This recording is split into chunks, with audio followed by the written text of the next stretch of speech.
ಸಿಲಿಂಡರ್ನ ಆಯಾಮಗಳನ್ನು ರೇಖಾಚಿತ್ರದಲ್ಲಿ ತೋರಿಸಲಾಗಿದೆ.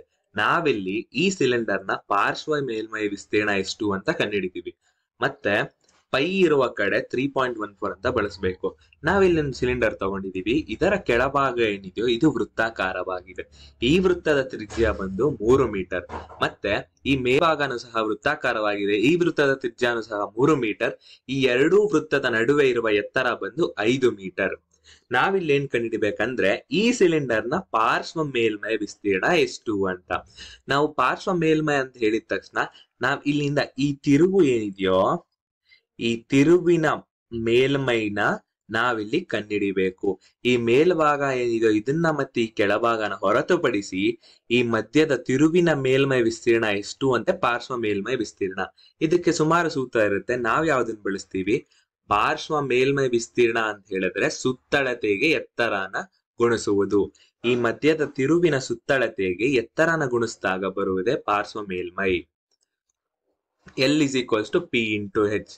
ಮತ್ತೆ L equal to 2πr into H. P ಅಂತ ಹೇಳಿದ್ರೆ ಸುತ್ತಳತೆ.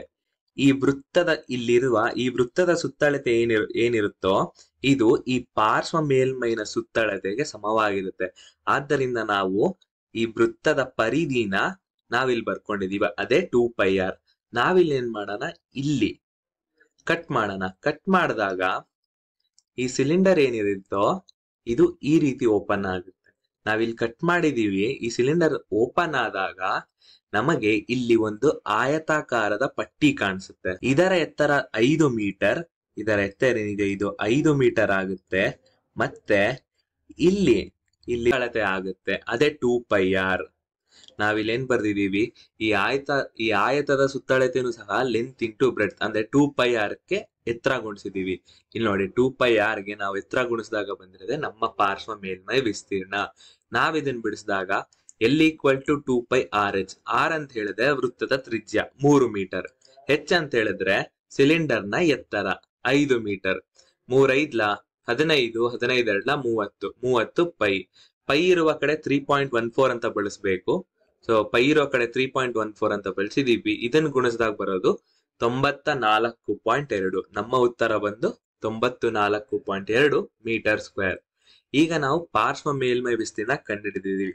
ನಮಗ್ ಪೂರ್ಣ ಮೇಲ್ಮೈ ವಿಸ್ತೀರ್ಣ ಏನು ಅಂತ ಕೇಳಿದ್ರೆ S equal to 2πrh plus 2πr².